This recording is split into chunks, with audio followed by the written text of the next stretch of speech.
दूर कहीं पहाड़ों की चोटी में बसा हुआ है एकमात्र भगवान कार्तिकेय का मंदिर, जहां प्रभु की मूर्ति उनकी अपनी हड्डियों से बनी है। आपने भगवान कार्तिकेय और गणेश के संसार के 3 चक्कर लगाने वाली प्रतियोगिता की कहानी कभी न कभी जरूर सुनी होगी। उसी प्रतियोगिता का एक परिणाम ये मंदिर भी है। तो आइए मेरे साथ इस सफर का आनंद लीजिए और जानिए इस मंदिर के अस्तित्व की कहानी को। आज के इस सफर की शुरुआत होती है सुबह 5 बजे मेरे घर श्रीनगर गढ़वाल से। मदमेश्वर के ट्रैक से सीख लेते हुए हमने पहले अपनी टंकी को फुल कराया और फिर हमारी स्कूटी सड़क पर दौड़ने लगी। सुबह रोड एकदम क्लियर है और पूरा आसमान बादलों से घिरा हुआ है। ये सितंबर का महीना है और हमें पूरी उम्मीद है कि आगे हमें बारिश मिलने वाली है, जिसके लिए हम पहले ही तैयार हैं। मेरे साथ आज फिर है आशीष, एज ए कैमरामैन, गाइड और एक बेहतरीन दोस्त। अभी हम श्रीनगर से 13 किलोमीटर आगे आ गए हैं और इस प्लेस को कल्यासौड़ कहते हैं। मेरे पीछे जो आप देख पा रहे हैं वो धारी मंदिर है। धारी को चारों धामों का प्रोटेक्टर भी कहा जाता है। तो अगर आप चाहते हैं कि मैं इस पूरे मंदिर को कवर करूं तो प्लीज़ मुझे कमेंट बॉक्स में बता दीजिएगा, मैं इसके ऊपर फुल वीडियो बना दूंगा। Thank you. धारी देवी मंदिर को क्रॉस करने के बाद जैसे जैसे हम आगे बढ़ रहे थे, आसमान में बादल और घने होने लगे। बारिश से बचने के लिए हमने रेनकोट रख लिया है, जिसका फायदा हमें लौटते वक्त हुआ। ओके, अभी हम रुद्रप्रयाग बाईपास आ गए हैं और रुद्रप्रयाग बाईपास से हमें नीचे वाली रोड लेनी है। ऊपर आप ऊपर वाली लेनी है यार। ऊपर वाली क्यों लेनी है? अरे ऊपर से जाना ना, यहाँ के जाना नीचे। ऊपर वाली रोड लेनी है। चल रहे हैं कोई नहीं। तो हम ऊपर वाली रोड से जा रहे हैं और हम रुद्रप्रयाग मार्केट जाएंगे।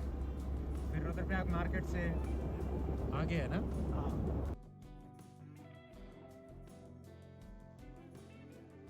अब हम रुद्रप्रयाग मार्केट पहुंच गए हैं। श्रीनगर से रुद्रप्रयाग की दूरी 30 किलोमीटर है। अगर आप बद्रीनाथ या केदारनाथ जा रहे हैं तो आपको रुद्रप्रयाग जरूर आना होगा। रुद्रप्रयाग पंच केदारों में से एक है और इस जगह पर अलकनंदा और मंदाकिनी नदी मिलती है। इसी स्थान पर भगवान शिव ने रुद्र के रूप में अवतरित होकर नारद मुनि को वरदान दिया था।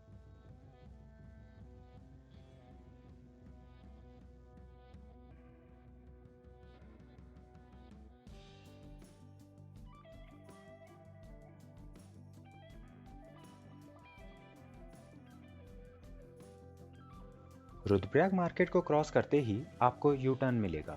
यू टर्न से आपको रुद्रप्रयाग पोखरी रोड पर निकलना है। रुद्रप्रयाग से पोखरी रोड काफ़ी संकरी और घुमावदार है। अगर आप दिन के समय इस रोड पर आएंगे तो आपको थोड़ा बहुत भीड़ मिलेगी। पर्सनली मुझे ये रोड बहुत पसंद है क्योंकि मुझे यहाँ पर अपने गांव के लोग, अपना कल्चर दिखाई देता है।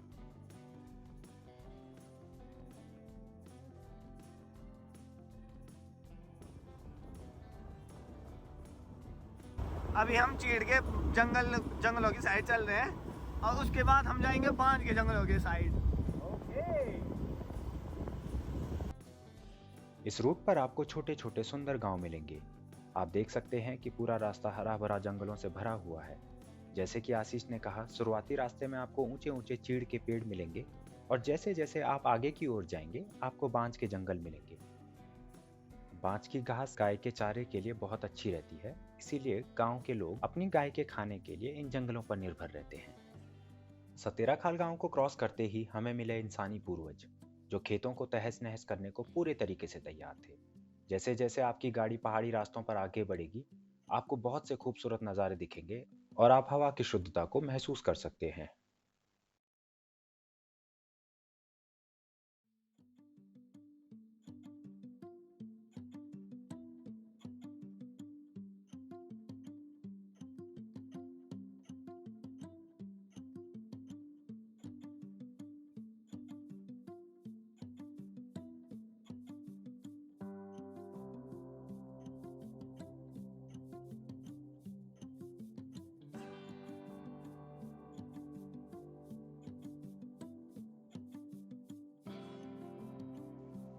जैसे ही हमने मकोटी गांव को पार किया, धुंध ने रोड को कवर करना शुरू कर दिया, जिससे आगे का रास्ता थोड़ा थोड़ा धुंधला होने लगा।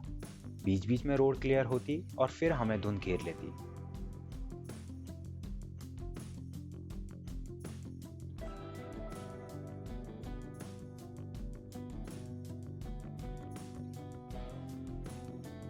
अब हम चोपता पहुंच गए हैं। पर क्या आप जानते हैं कि रुद्रप्रयाग डिस्ट्रिक्ट में 2 चोपता हैं और दोनों के अपने अपने तुंगनाथ मंदिर हैं। मेरे लिए ये नई इन्फॉर्मेशन थी। चोपता इस जगह का मेन मार्केट है। और चोपता को क्रॉस करते ही हम मिले आशिक के कुछ लंगोटिया यारों से। हमारे पास समय की कमी थी तो उनको हाय बोलते हुए हम आगे की ओर निकल गए। बदमाशी ना करे मित्र।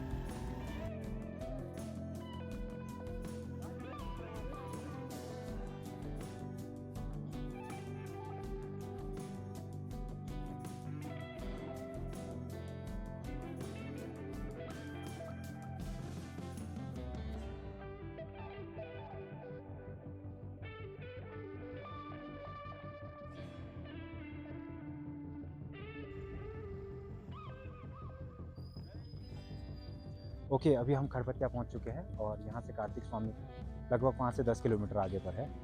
मेरे सामने जो आप देख सकते हैं ये एक शॉप है, ये लोकल शॉप है जो यहाँ पर जूस बनाती है। तो अगर आप मंगाना चाहते हैं तो आप इनके कॉन्टैक्ट नंबर पर कॉल कर सकते हैं, या तो आप चाहें तो इस जगह को विज़िट भी कर सकते हैं। ये एक बहुत छोटा गांव है और अच्छा सा गांव है ना छोटू? ठीक है, तो ये मुझसे मिलना है और आई होप मुझे काटेगा नहीं, है ना? चलो फिर हम यहाँ से आगे बढ़ते हैं। ये स्थान जंगल के बीच में है, इसीलिए धुंध काफी देर तक रहती है और पूरा क्षेत्र कोहरे से घिरा हुआ है। आगे 91.2 FM रेडियो केदार का ऑफिस है जो मुझे काफी फैसिनेटिंग लगा। गांव के बीच में एक रेडियो स्टेशन। अगर मैं नेक्स्ट टाइम इस प्लेस को विजिट करता हूँ तो मैं पक्का इस रेडियो स्टेशन पर आना चाहूंगा।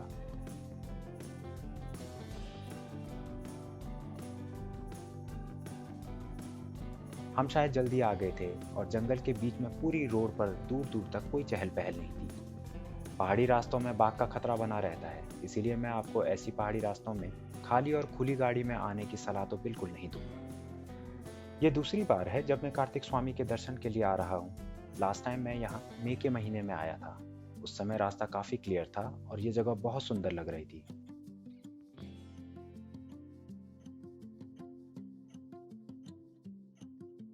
आशीष को कुछ काम था तो हमें 2 मिनट के लिए रुकना पड़ा।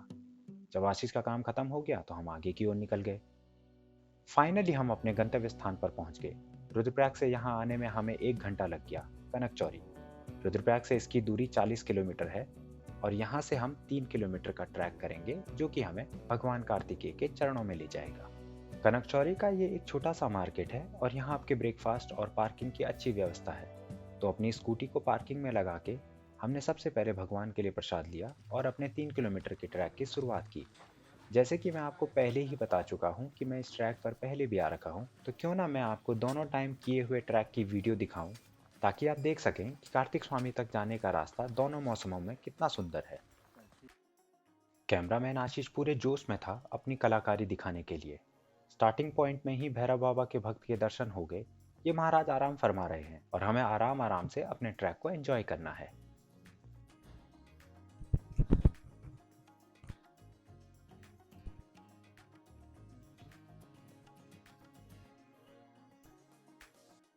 ओके, तो 2 घंटे का ट्रैवल करने के बाद फाइनली हम कार्तिक स्वामी के स्टार्टिंग पॉइंट पे आ चुके हैं। यहाँ से हम अपना ट्रैक स्टार्ट करेंगे और यहाँ से ट्रैक की दूरी होने वाली है 3.5 किलोमीटर। ये मॉडरेट टाइप का ट्रैक है और अगर आप कार्तिक स्वामी आना चाहते हैं और आप बिगनर हैं ट्रैकिंग में तो आप अपना ट्रैकिंग यहीं से स्टार्ट कर सकते हैं। यहाँ पर ज़्यादा चढ़ाई नहीं है, ना कठिन रास्ते हैं। तो आइए मेरे साथ ट्रैक स्टार्ट करते हैं फिर।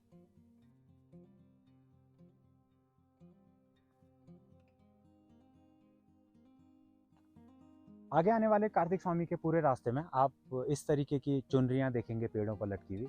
ये चुनरियाँ मोस्टली एड़ी आंचड़ी के लिए, और जो आप कह सकते हो कि वन देवियाँ होती हैं, जैसे आप जंगल की परियाँ कह सकते हो सिंपल भाषा में, उनके लिए बांधी जाती है। उनके लिए यहाँ पर चूड़ियाँ बांधी जाती हैं, उनके लिए चुनरी बांधी जाती है। तो आप देखेंगे यहाँ पर बिंदी भी लगाई जाती है उनके श्रृंगार के लिए। तो आगे आने वाले ट्रैक में आपको पेड़ों पर अक्सर इस पूरे रास्ते भर आपको पेड़ों पर ऐसी चीज़ें मिलती रहेंगी।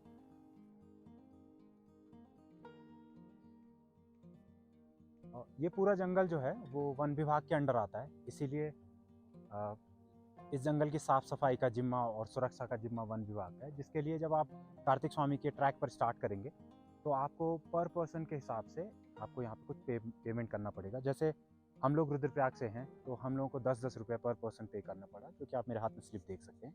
ये स्लिप है जो आपको प्रोवाइड की जाएगी। तो मेक श्योर कि जब आप अपना पेमेंट वहाँ पर करें तो आप स्लिप ले लें। अगर आप रुद्रप्रयाग से हैं तो रुद्रप्रयाग या चमोली से हैं तो आपको 10 रुपये देना पड़ेगा। अगर आप रुद्रप्रयाग चमोली से ना होकर उत्तराखंड से कहीं और से हैं तो आपको पर पर्सन 50 रुपीज़ पड़ेगा। और अगर आप बाहर से हैं, मतलब विदेशी हैं, फॉरेनर हैं, तो आपको 100 रुपये में पड़ेगा। That's the standard prices which they have put.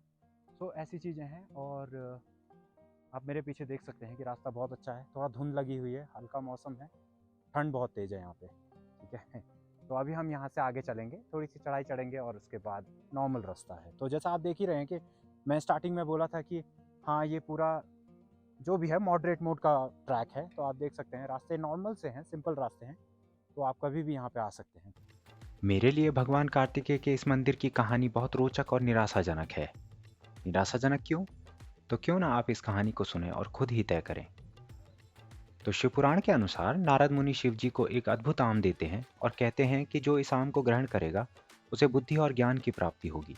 किंतु इस आम को एक ही व्यक्ति ग्रहण कर सकता है। शिव जी के 2 पुत्र थे और आम एक। इस दुविधा के निवारण के लिए भगवान शिव और देवी पार्वती दोनों पुत्रों को बुलाकर एक प्रतियोगिता रखते हैं, जिसके अनुसार जो पहले संसार के 3 चक्कर लगाएगा वही प्रतियोगिता का विजेता होगा और परिणाम स्वरूप उसी को आम दिया जाएगा। कार्तिकेय जी अपने वाहन पर सवार होकर संसार की परिक्रमा करना शुरू कर देते हैं। गणेश जी अपने माता पिता को साथ में बुलाकर उनके चक्कर लगाना शुरू कर देते हैं। गणेश जी का कहना था कि माता पिता ही उनके संसार हैं। शिव जी गणेश जी की बुद्धि से प्रसन्न होते हैं और उन्हें प्रतियोगिता का विजेता घोषित करते हैं और उन्हीं को प्रथम पूज्य होने का वरदान देते हैं। जब कार्तिकेय जी लौट कर आते हैं और उन्हें इस बात का पता चलता है तो गुस्से में लाल कार्तिकेय जी उसी समय कैलाश पर्वत छोड़कर क्रोच पर्वत की ओर निकल जाते हैं। अलग अलग किताबों में प्रतियोगिता का कारण अलग अलग दिया गया है।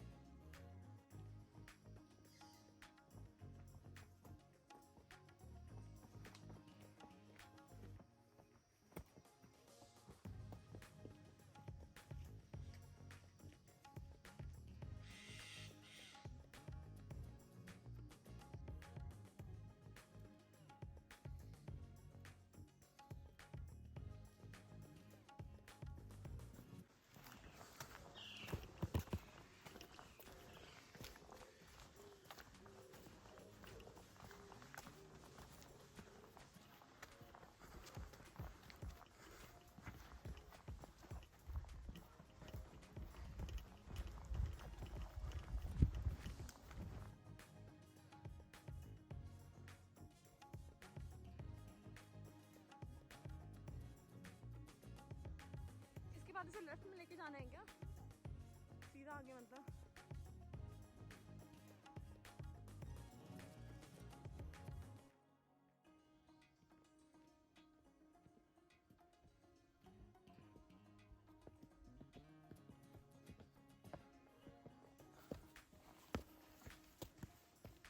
ओके, कार्तिक स्वामी के रास्ते पर यही एकमात्र चढ़ाई है जो थोड़ा सा मुश्किल है, इतना भी ज़्यादा नहीं, लेकिन ये चढ़ाई लगभग 50 से 60 मीटर की दूरी पर होगी। अगर आप देख सकते हैं तो नीचे, बहुत नीचे से और थोड़ा सा ऊपर तक है। इसके बाद रास्ता समतल है, इतना ज़्यादा नहीं है। तो हमें खच्चर मिला रास्ते में और इसका नाम गुड्डा और पूजा है। और छोटे तुम्हारा नाम क्या है? कृष्णा। तो आप अगर ट्रैक पे कभी भी आएँ तो नाम पूछिएगा नीचे कृष्णा का खच्चर कहाँ है, तो कृष्णा की पूजा पूछिएगा इंस्टीड ऑफ खच्चर, है ना कृष्णा? पक्का ना? ठीक है, अगली बार से जो आएगा तुम्हारे खच्चर पे।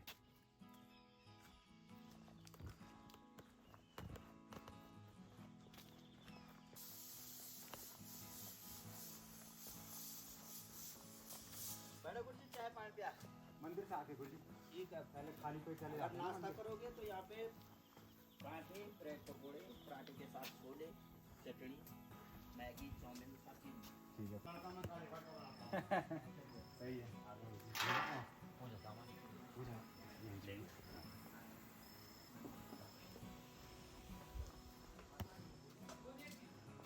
कार्तिक स्वामी के ट्रैक के जंगल के बीच में आपको यहाँ 8-10 दुकानें मिलेंगी। यहाँ आपको खाने पीने, प्रसाद और बच्चों के खिलौने की दुकानें मिल जाएंगी। ये कार्तिक स्वामी मंदिर का भंडार गृह है। मंदिर के पुजारी और साधु संत यहीं रहते हैं। अगर आप घर से कोई चढ़ावा लाए हैं तो आपको मंदिर से लौटते वक्त यहीं चढ़ाना होगा। आपका दिया हुआ चढ़ावा मंदिर के प्रसाद के रूप में बांटा जाएगा।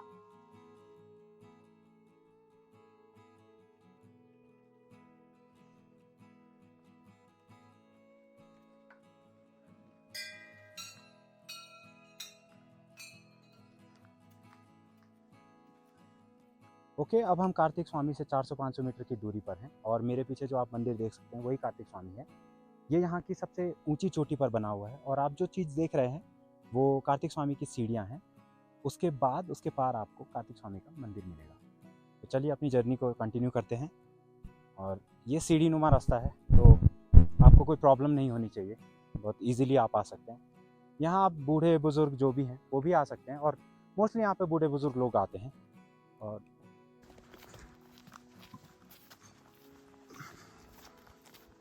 अभी तक यहाँ पर काफ़ी धुंध थी, अब धीरे धीरे मौसम खुलने लगा है, इसीलिए आपको मेरे आसपास का व्यू बहुत क्लियर दिख रहा होगा अब।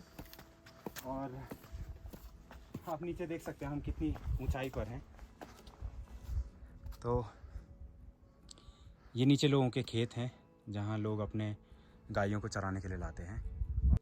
कैलाश छोड़ने के बाद इस पर्वत पर आकर भगवान कार्तिकेय ने माता पिता के प्रति अपनी श्रद्धा दिखाने के लिए अपने शरीर का मांस अपनी माता और हड्डियां अपने पिता को समर्पित की। कहा जाता है कि इस मंदिर में रखी हुई भगवान कार्तिकेय की मूर्ति उनकी अपनी हड्डियों से बनी हुई है जो उन्होंने अपने पिता को समर्पित की थी।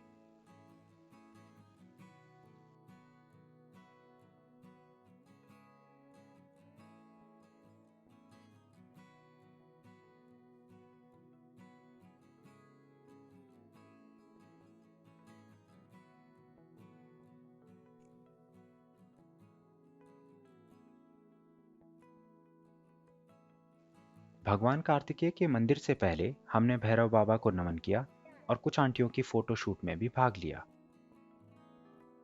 जब वानर महाराज भैरव बाबा के हिस्से में रखा प्रसाद चट कर गए और द्वार से बाहर आए तो हमें मौका मिला बाबा के दर्शन का।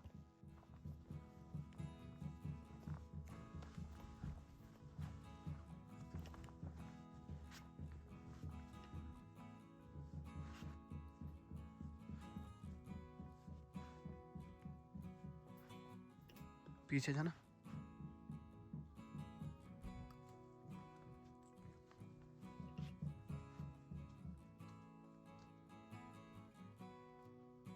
फिर महाराज यहाँ भी थे तो हमने पहले उन्हें पेट पूजा करने दी। जब वे चले गए तो हमने आराम से केसरी नंदन को प्रणाम किया। अब बारी है कार्तिकेय जी के दर्शन की। ऊपर अभी भी धुंध है और धीरे धीरे मौसम साफ होने लगा है। यहाँ की हवा एकदम ठंडी है पर आप असीमित शांति को यहाँ के वातावरण में महसूस कर सकते हैं।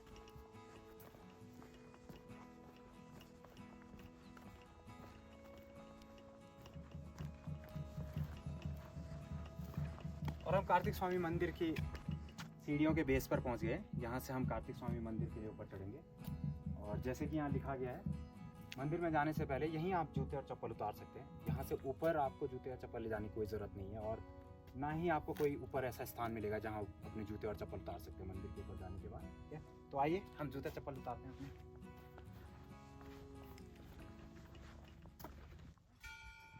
नीचे अपने जूते उतारकर हम मंदिर की 80 सीढ़ियां चढ़ने लगे। पिछली बार इस मंदिर से लौटने के बाद ही मैंने इस मंदिर की कहानी पढ़ी और मुझे बहुत दुख हुआ, जैसे मैं खुद उस प्रतियोगिता के परिणाम से खुश नहीं था।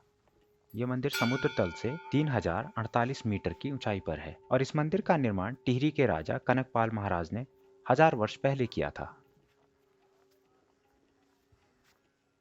यहाँ पहुंचकर बहुत सुकून मिलता है।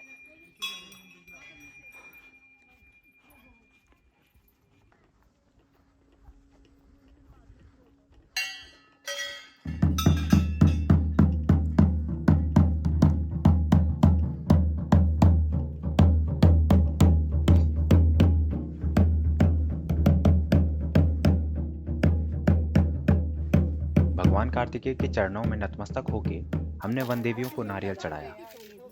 कहाँ पे तोड़ने तो तोड़ेगा ना तो आप तोड़ दो। तू निकाल रहा है क्या? ईश्वर,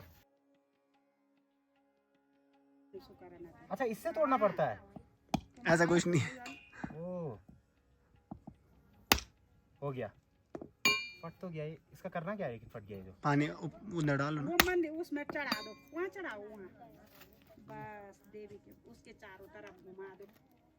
वो देवी वन देवियाँ होती ना जो, अच्छा, उनके लिए ये थोड़ा प्रसाद घर के लिए रखना, थोड़ा वहाँ पे चढ़ा दो, चारों दिशा में फेंक दो।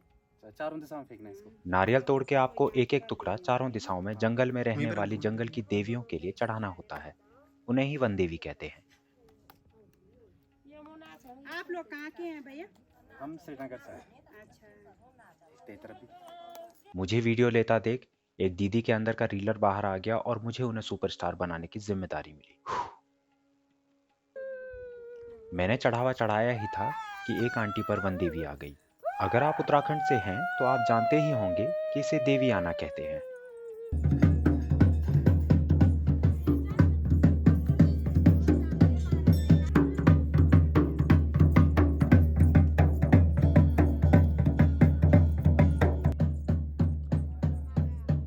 वन देवी की पूजा करके उन्हें शांत कराया और उन्होंने हमें आशीर्वाद दिया। आंटियों ने वहां अपने कीर्तन किए और उनके जाने के बाद मैं बहुत देर तक भगवान कार्तिकेय की मूर्ति को देखता रहा और मेरे अंदर बहुत से सवाल जगने लगे। क्या भगवान शिव जी का प्रतियोगिता को लेकर लिया गया निर्णय सही था? और क्या माता पिता का अपने बच्चों के ही बीच में प्रतियोगिता रखना सही है? और उससे होने वाला निर्णय क्या इतना गहरा हो सकता है कि एक बच्चे को अपने शरीर का ये हाल करना पड़ जाए? शायद जवाब हम सब जानते हैं। यही सोचकर मैंने अपने सफर को विराम दिया और महादेव के इस महान पुत्र की परिक्रमा करके अपने आज के सफर को खत्म किया। मैं आपको आपके बलिदान और समर्पण के लिए कोटि कोटि नमन करता हूँ मुरुगन स्वामी। जय कार्तिकेय।